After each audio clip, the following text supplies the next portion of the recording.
ಒಗ್ಗಟ್ಟಿನಲ್ಲಿ ಬಲವಿದೆ.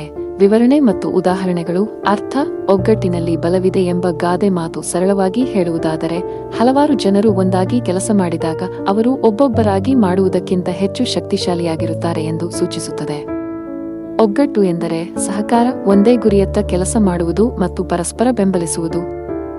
ವಿಸ್ತರಣೆ: ಸಾಮೂಹಿಕ ಶಕ್ತಿ. ಒಗ್ಗಟ್ಟು ಸಾಮೂಹಿಕ ಶಕ್ತಿಯನ್ನು ಹೆಚ್ಚಿಸುತ್ತದೆ. ಅನೇಕ ಜನರು ಒಟ್ಟಾಗಿ ಕೆಲಸ ಮಾಡಿದಾಗ ಅವರು ದೊಡ್ಡ ಸಮಸ್ಯೆಗಳನ್ನು ಪರಿಹರಿಸಲು ಮತ್ತು ದೊಡ್ಡ ಗುರಿಗಳನ್ನು ಸಾಧಿಸಲು ಸಾಧ್ಯವಾಗುತ್ತದೆ. ಬಲವರ್ಧನೆ: ಒಗ್ಗಟ್ಟು ಪ್ರತಿಯೊಬ್ಬ ವ್ಯಕ್ತಿಯ ಶಕ್ತಿಯನ್ನು ಬಲಪಡಿಸುತ್ತದೆ. ಒಬ್ಬ ವ್ಯಕ್ತಿ ಏನನ್ನಾದರೂ ಮಾಡಲು ಹೆಣಗಾಡುತ್ತಿದ್ದರೆ, ಇತರ ಬೆಂಬಲವು ಅವರಿಗೆ ಆತ್ಮವಿಶ್ವಾಸವನ್ನು ನೀಡುತ್ತದೆ ಮತ್ತು ಅವರು ತಮ್ಮ ಗುರಿಯನ್ನು ಸಾಧಿಸಲು ಸಹಾಯ ಮಾಡುತ್ತದೆ. ವಿಭಿನ್ನ ದೃಷ್ಟಿಕೋನಗಳು. ಒಗ್ಗಟ್ಟು ವಿಭಿನ್ನ ದೃಷ್ಟಿಕೋನಗಳನ್ನು ತರುತ್ತದೆ. ವಿಭಿನ್ನ ಜನರು ವಿಭಿನ್ನ ಅನುಭವಗಳು ಮತ್ತು ಕೌಶಲ್ಯಗಳನ್ನು ಹೊಂದಿರುತ್ತಾರೆ. ಒಟ್ಟಾಗಿ ಕೆಲಸ ಮಾಡುವಾಗ ಈ ವಿಭಿನ್ನ ದೃಷ್ಟಿಕೋನಗಳು ಉತ್ತಮ ಪರಿಹಾರಗಳನ್ನು ಕಂಡುಹಿಡಿಯಲು ಸಹಾಯ ಮಾಡುತ್ತದೆ. ಪರಸ್ಪರ ಬೆಂಬಲ. ಒಗ್ಗಟ್ಟು ಪರಸ್ಪರ ಬೆಂಬಲವನ್ನು ಒದಗಿಸುತ್ತದೆ. ಕಷ್ಟದ ಸಮಯದಲ್ಲಿ ಒಬ್ಬ ವ್ಯಕ್ತಿಗೆ ಇತರ ಬೆಂಬಲ ಬಹಳ ಮುಖ್ಯವಾಗಿರುತ್ತದೆ.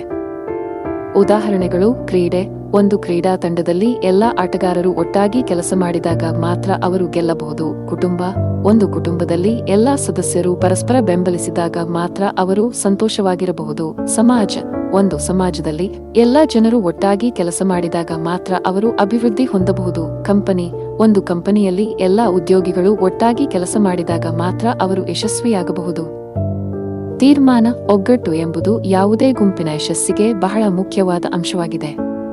ಒಗ್ಗಟ್ಟಿನಿಂದ ಮಾತ್ರ ನಾವು ದೊಡ್ಡ ಸಮಸ್ಯೆಗಳನ್ನು ಪರಿಹರಿಸಲು ಮತ್ತು ದೊಡ್ಡ ಗುರಿಗಳನ್ನು ಸಾಧಿಸಲು ಸಾಧ್ಯವಾಗುತ್ತದೆ. ಇತರ ಮಾಹಿತಿ. ಈ ಗಾದೆ ಮಾತು ವಿಶ್ವದಾದ್ಯಂತ ಅನೇಕ ಸಂಸ್ಕೃತಿಗಳಲ್ಲಿ ಕಂಡುಬರುತ್ತದೆ. ಈ ಗಾದೆ ಮಾತು ನಾಯಕತ್ವ, ತಂಡ ಕೆಲಸ ಮತ್ತು ಸಹಕಾರದ ಬಗ್ಗೆ ಬೋಧಿಸುತ್ತದೆ. ಈ ಗಾದೆ ಮಾತು ವೈಯಕ್ತಿಕ ಜೀವನ ಮತ್ತು ವೃತ್ತಿ ಜೀವನ ಎರಡಕ್ಕೂ ಅನ್ವಯಿಸುತ್ತದೆ.